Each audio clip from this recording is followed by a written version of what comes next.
Representative Ybarra, we've officially reached the midway point of the 2022 legislative session.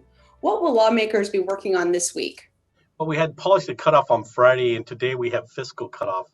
So by 5 o'clock, we'll know which bills have passed through our finance committees, our appropriations, and transportation.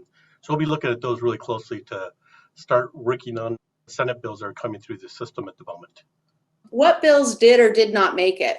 Well, the first bill that I know of is the killing of Representative Griffey's House Bill 1656, which would have helped out retailers that are getting products stolen off their shelves real time, and that would have helped, but it didn't even make it to the floor. So that was very disappointing. Also, Representative Maycumber had House Bill 1536, which was a regional apprenticeship program through educational service districts. That was a last-minute amendment on that bill. And because of the last minute amendment, we weren't able to hear it or exec it out of session, so it died. That would have been a really good one for all the rural districts, especially my District 13 and Representative Maycumber's districts were very rural. They needed this and it didn't pass, so that was very disappointing.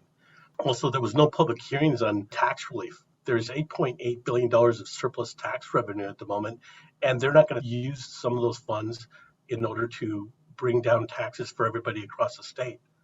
The other side of the aisle says that taxes are bad for most communities and they're not doing anything about it. They're not going to try to lower those taxes, so that was really bad.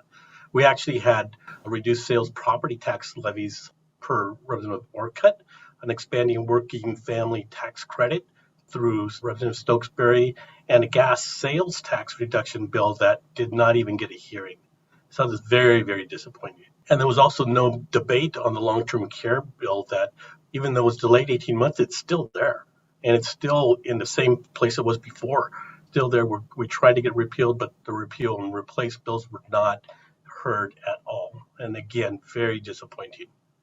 But there is a couple good things that happened. We moved the needle on emergency powers reform debate. There was a bill which was House Bill 1772, and there was 5,200 people signed in to support that particular bill. And that would take some of the emergency powers that the governor has away from him and let the legislators work.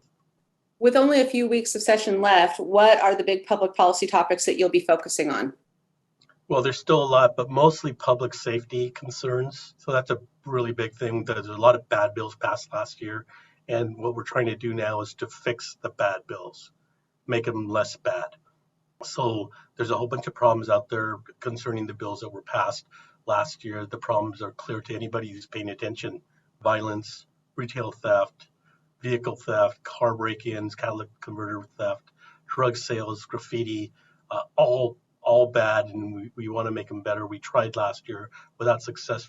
The other side of the aisle kept blocking us, and now they have seen what happened because of those bad bills that passed, and they want to make them better, but they're not going very far in the right direction, in my opinion.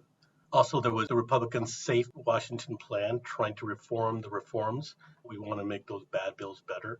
And we're right now waiting to see the use of force bill, which is a House Bill 2037, and a vehicle pursuit, House Bill 1788 from Eric Robertson, which I'm anticipating hopefully does some really good things when it comes to theft and break-ins and things like that.